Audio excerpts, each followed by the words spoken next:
Hello student, चलिए आज हम देखते हैं क्लास 10 की एक्सरसाइज 1.3। ठीक, आगे के जैसे आपको पता है कि आगे के कई सारे वीडियो बन चुके हैं रियल नंबर के ऊपर, तो अगर आपने उन सभी को नहीं देखा है तो पहले आप उनको देखिए। आज हम क्या करेंगे, एक्सरसाइज 1.3 देखेंगे। ठीक, तो इसमें देखिए पहला क्वेश्चन क्या है कि अगर हम क्वेश्चन नंबर फर्स्ट की बात करें तो क्वेश्चन फर्स्ट में क्या कह रहा है कि सिद्ध कीजिए √5, ठीक, √5 एक अपरिमेय संख्या है। ये सिद्ध करना है कि √5 जो है वो एक इरेशनल नंबर यानी अपरिमेय संख्या है। अब आपको बताया गया था ठीक कि इस तरह के क्वेश्चन को कैसे हम प्रूव करते हैं, कंट्राडिक्शन मेथड से, यानी विरोधाभास बेस से क्या करते हैं हम इसको प्रूफ करेंगे। ठीक, तो ये क्या है, आपको सिद्ध करना है कि ये अपरिमेय संख्या है, तो इसको हम इसी का विपरीत उल्टा मान लेंगे कि ये परिमेय संख्या है। ठीक, तो हम सबसे पहले यहाँ पे देखते हैं।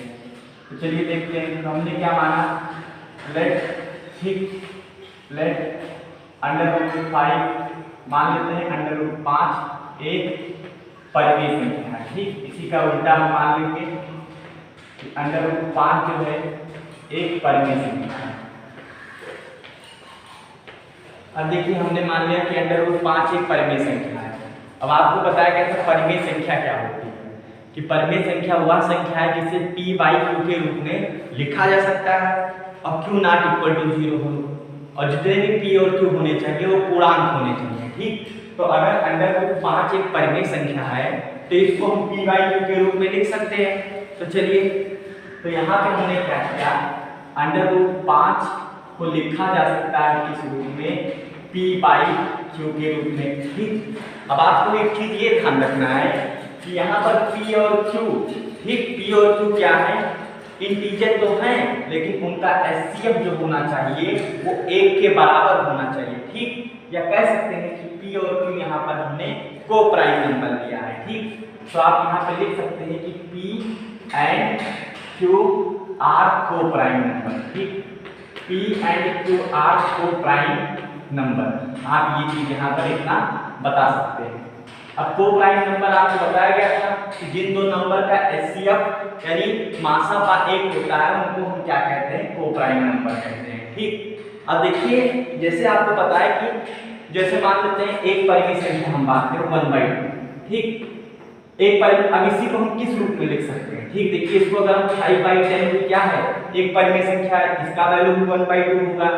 7/14 है, इसका वैल्यू भी 1/2 होगा, ये भी परिमेय संख्या है।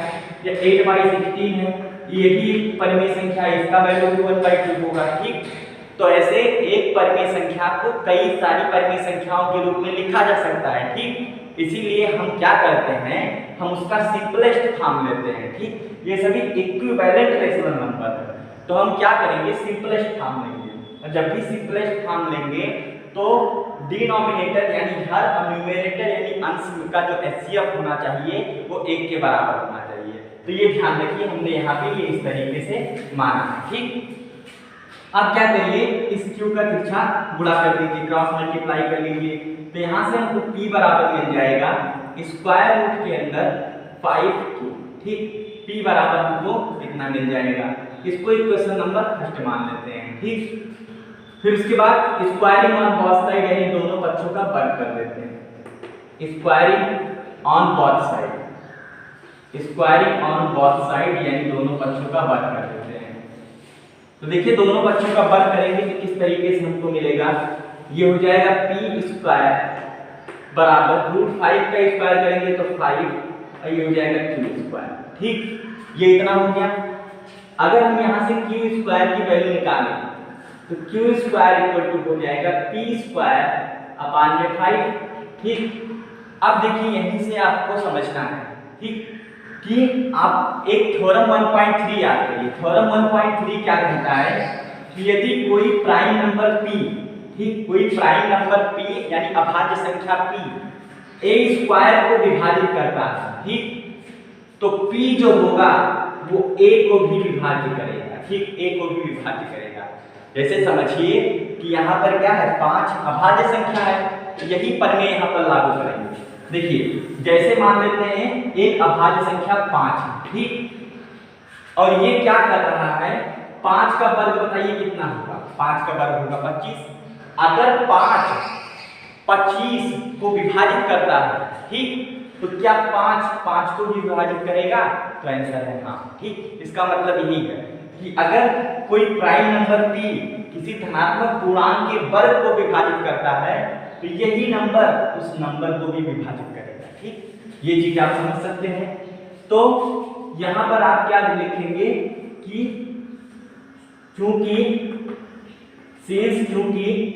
p स्क्वायर, ठीक, p या इस तरीके से आप देखिए सिंस 5 डिवाइड्स, चूंकि 5 जो है विभाजित कर रहा है p स्क्वायर, ठीक, कि यहाँ पर 5 जो है p स्क्वायर को विभाजित कर रहा है, अतः ठीक 5 क्या करेगा, 5 आल्सो डिवाइड्स p, ठीक। इसका मतलब समझिए कि 5 जो है वो p स्क्वायर को विभाजित करता है, तो 5 यहाँ पर p को भी विभाजित करेगा। और ये q स्क्वायर क्या है, तो p स्क्वायर में 5 से भाग देने पर भागफल q स्क्वायर हमको मिला है, ठीक। तो देखिए, तो यहाँ पर क्या करेंगे, आप बताएंगे कि 5 जो है p को विभाजित करेगा, तो यहाँ पे p/5, ठीक, p/5। अब बताइए जब p में 5 से भाग देंगे, डिवाइड करेंगे तो कुछ ना कुछ तो आएगा, तो उसको हम मान लेते हैं, ये हमको a या b कुछ भी मान लीजिए, c d कुछ मान सकते हैं आप, ठीक। यहाँ पे हम क्या मान लेते हैं कि c हमने मान लिया कि c आ गया, ठीक। तो देखिए यहाँ से p बराबर कितना आ जाएगा, p बराबर आ गया 5c, ठीक, p बराबर आ गया 5c। अब p का मान समीकरण नंबर 1 में रख देते हैं, ठीक, p का मान समीकरण 1 में रख देते हैं, p का मान समीकरण 1 में रख देते हैं, समीकरण 1 में रखने पर, तो p का मान समीकरण 1 में रख रहे हैं, देखिए क्या होगा, तो यहां से हो जाएगा 5c बराबर √5q, ठीक, स्क्वायर रूट के अंदर 5 इंटू में q, ठीक, ये हमको मिल गया। फिर स्क्वायर कर देते हैं दोनों पक्षों का, ठीक, फिर दोनों पक्षों का स्क्वायर कर देते हैं, तो स्क्वायरिंग ऑन बोथ साइड, यानी दोनों पक्षों का फिर वर्ग करते रहे, स्क्वायरिंग ऑन बोथ साइड, यानी दोनों पक्षों का वर्ग कर देते हैं फिर से, ठीक। तो देखिए हमको क्या मिलेगा, यहां से हो जाएगा 25c स्क्वायर बराबर √5 का स्क्वायर करेंगे तो आ जाएगा 5, ये हो गया q स्क्वायर, तो 5 से 25 कट जाएगा, तो 5c स्क्वायर बराबर हो जाएगा q स्क्वायर, और यहां से अगर हम c स्क्वायर की वैल्यू निकालें तो c स्क्वायर बराबर आ जाएगा q स्क्वायर बटे 5, ठीक। अब यहां से आपने क्या देखा, यहां से आपने ये देखा कि 5 जो है वो q स्क्वायर को विभाजित करता है, ठीक, चूंकि 5 q स्क्वायर को विभाजित करता है, विभाजित करता है, अतः 5 q को भी विभाजित करेगा,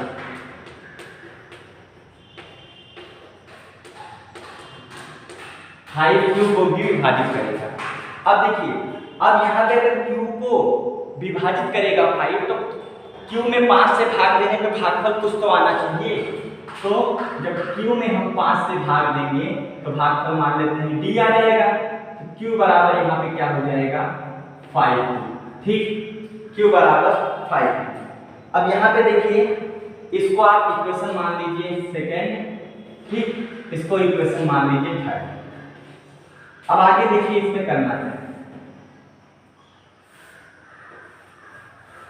from equation third second and third, from equation second and third, इसमें अब इसमें सोचिए क्या करना है, समझिए इसको ध्यान से, बताइए q में q का वैल्यू कितना है 5 इंटू डी, मतलब q का एक मल्टीपल, ठीक, एक q का यहाँ पे कह सकते हैं एक फैक्टर, ठीक, q का एक फैक्टर क्या है 5 है, 5 है। अब बताइए p का वैल्यू क्या है, यहाँ पर P का वैल्यू है 5C, मतलब अगर P और Q का यहाँ पर HCF अगर हम निकाल लें तो देखिए इन दोनों में कॉमन क्या है, इन दोनों में 5 मिल रहा है, तो यानी P और Q का HCF यानी महत्तम समापवर्तक कितना होगा, 5 होगा। जबकि यहाँ पर हम क्या मानेंगे, यहाँ पे हम मानेंगे कि P और Q का महत्तम समापवर्तक 1 होना चाहिए, ठीक। तो जो हमने यहाँ पर माना था कि P और Q का महत्तम समापवर्तक 1 होना चाहिए, यहाँ पर उसका विरोध प्रकट हो रहा है, ठीक। ये विरोध क्यों आया, ठीक, ये विरोध क्यों प्रकट हुआ, क्योंकि हमने √5 को एक परिमेय संख्या मान लिया था। अतः √5 एक परिमेय संख्या नहीं बल्कि अपरिमेय संख्या है, ठीक। यही आपको बताना है इसमें। तो इस टाइप का जब भी क्वेश्चन आएगा तो आप फिर से एक बार ध्यान से समझ लीजिए करना क्या है। सबसे पहले आप उसका कंट्राडिक्शन का प्रयोग करेंगे, अगर अपरिमेय कहा है तो आप उसको परिमेय मान करके प्रूव करेंगे। तो परिमेय अगर है तो P बाई Q के रूप में उसे लिखा जा सकता है। यहाँ P और Q क्या लेंगे, को प्राइम नंबर लेंगे, सह अभाज्य संख्याएं लेंगे जिनका मासापा 1 के बराबर होना चाहिए। हम एक मासापा मान के चलेंगे तो हमने देखा कि P की वैल्यू है 5C, Q की वैल्यू है 5D। अगर हम मासापा यहाँ से निकाले तो आ जाएगा 5, क्योंकि दोनों में एक फैक्टर कॉमन मिल रहा है 5। अतः कह सकते हैं कि P और Q का मासापा यहाँ से 5 मिल रहा है, लेकिन हमने ऊपर 1 माना था, ठीक। इसीलिए आप कह सकते हैं कि जो हमने 1 माना था यहाँ पे उसका विरोध प्रकट हुआ। तो इसका मतलब ये विरोध क्यों आया, क्योंकि हमने √5 को एक परिमेय संख्या मान लिया था। अतः आप कह सकते हैं कि √5 एक परिमेय संख्या नहीं बल्कि अपरिमेय संख्या है, ठीक। तो इस टाइप के क्वेश्चन जितने भी रहते हैं उनको हम क्या करते हैं, कंट्राडिक्शन मेथड से यानी विरोधाभास केस से क्या करते हैं, पूरा करते हैं, ठीक। तो ये चीज आप ध्यान रखिएगा कंट्राडिक्शन मेथड से कैसे किया जाता है। अब इसमें नेक्स्ट क्वेश्चन देखते हैं, कह रहा है कि सिद्ध कीजिए कि 3 + 2√5, सिद्ध करना है कि 3 + 2√5 एक परिमेय संख्या है, एक अपरिमेय संख्या है, ठीक। तो चलिए अगला क्वेश्चन देखते हैं। तो आपको इसी तरीके से क्या करना है, प्रूफ करना रहेगा। अगला क्वेश्चन कह रहा है कि सिद्ध कीजिए कि 3 + 2√5 एक अपरिमेय संख्या है, ठीक। तो हमको क्या प्रूफ करना है कि 3 + 2√5, ठीक, 2√5 एक अपरिमेय संख्या है, हमें ये सिद्ध करना है। तो फिर विरोधाभास विधि यहाँ पर कुछ करेंगे, ठीक। तो हम फिर क्या मान लेंगे, लेट माना 3 + 2√5 एक क्या है, परिमेय संख्या है। तो हमने इसी का उल्टा मान लिया, ठीक। हमने मान लिया ये एक परिमेय संख्या है। अब देखिए जब ये परिमेय संख्या है तो इसको P बाई Q के रूप में लिखा जा सकता है। तो 3 + 2√5 को हम लिख सकते हैं P बाई Q के रूप में, ठीक। ये इतना हो गया। अब देखिए अब इसको हम सॉल्व करते हैं आगे। P और Q आपको पता है को प्राइम नंबर है, ठीक। देखिए ध्यान से अब हम क्या करते हैं, इस 3 को इधर भेज देते हैं। तो क्या आ जाएगा, P/Q - 3 इक्वल टू हो जाएगा 2√5, 2√5, ठीक। यहां तक इतना हो गया।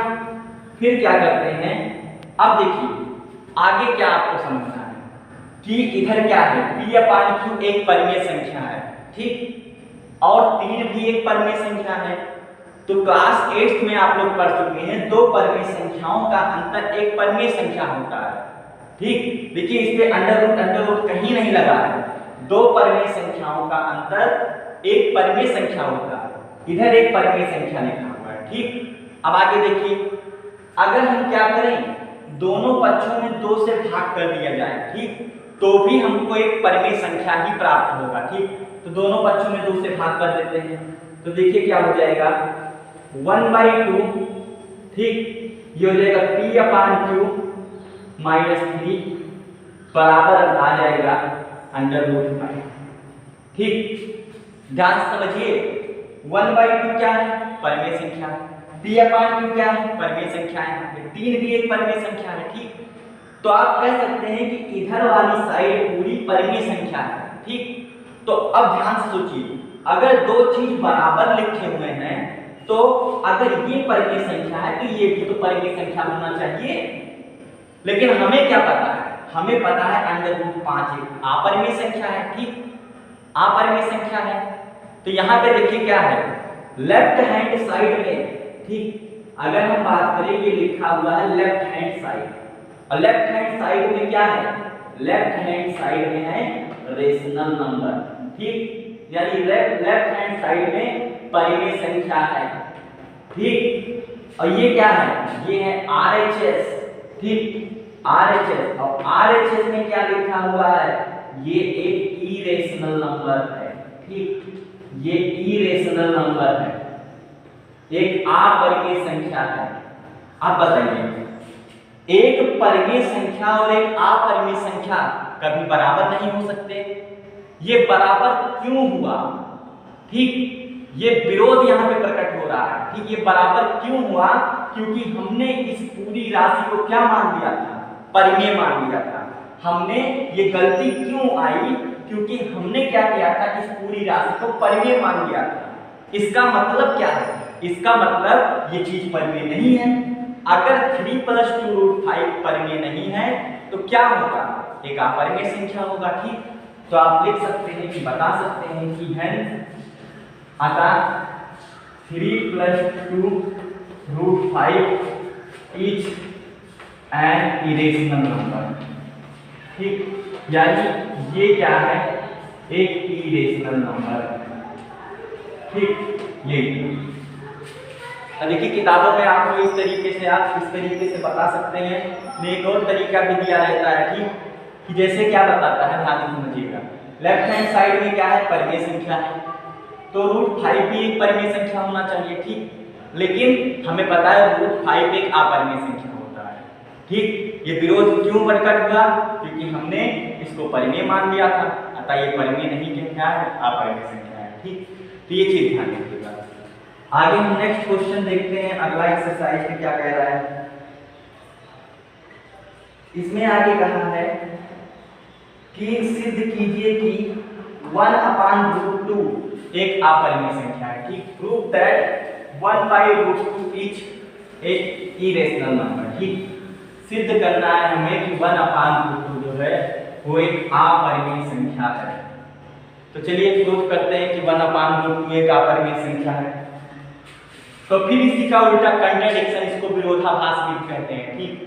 तो हमने क्या किया, लेट फिर से मान लेते हैं 1/√2, ठीक, 1/√2 एक परिमेय संख्या, ठीक।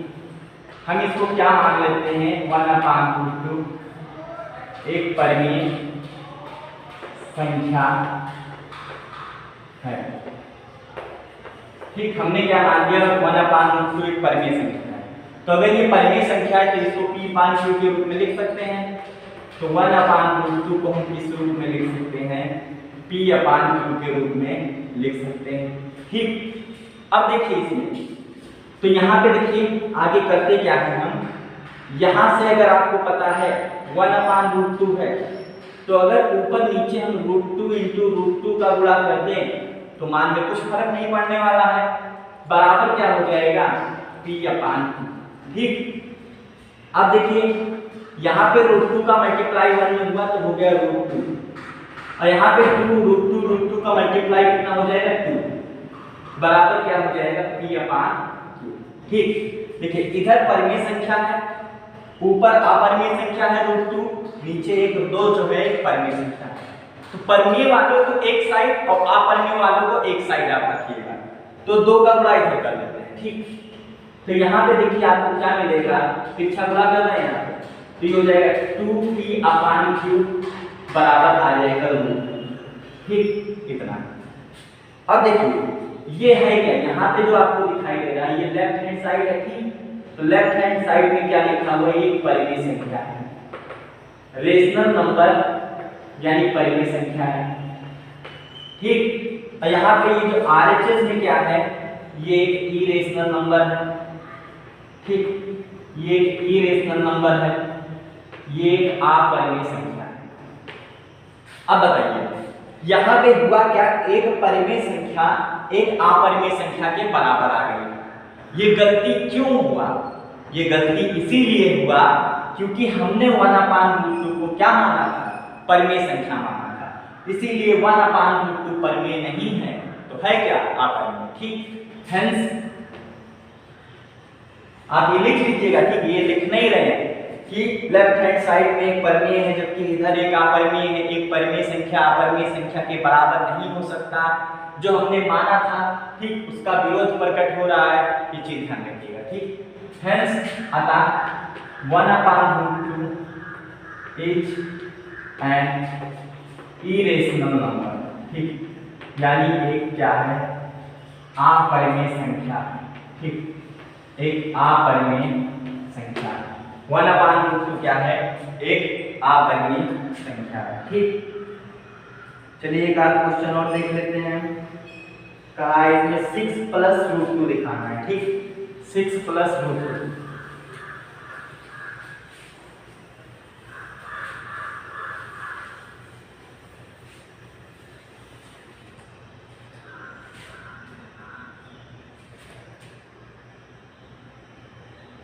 अगला क्वेश्चन क्या कह रहा है कि इनको दिखाना क्या है, 6+√2 और 7√5। तो 7√5 वाले में 7 से डिवाइड कर दीजिएगा, बस डायरेक्ट आप लिख लीजिएगा। ठीक, 6+√2 देखते हैं, 6+√2 है ना। ठीक, तो हम क्या कर लेते हैं, लेट मान लेते हैं। ठीक, माना 6+√2 एक परिमेय संख्या। ठीक,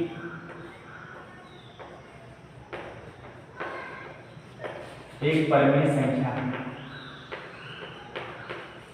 तो अगर एक परिमेय संख्या है तो इसको p/q के रूप में लिखा जा सकता है। तो 6+√2 को हम लिख सकते हैं p/q के रूप में।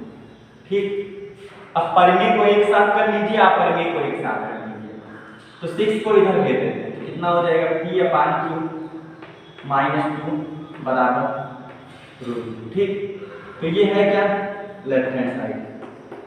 तो देखिए p/q एक परिमेय संख्या है, 2 एक परिमेय संख्या, तो 2 परिमेय संख्याओं का अंतर एक परिमेय संख्या होगा। ठीक, और ये क्या है, RHS है। अब देखिए, अब ध्यान से एक और तरीके से बता रहे हैं, उसको समझिए कि लेफ्ट हैंड साइड में एक परिमेय संख्या है, तो राइट हैंड साइड में भी क्या होना चाहिए, परिमेय ही तो होना चाहिए। तो अगर हम ये मान लें कि √2 परिमेय है, ठीक, क्यों परिमेय है, क्योंकि left hand side right hand side के बराबर होना चाहिए, तो ये परिमेय है। लेकिन √2 अगर परिमेय है तो बताइए √2 आपको क्या पता है, √2 तो अपरिमेय होता है ना।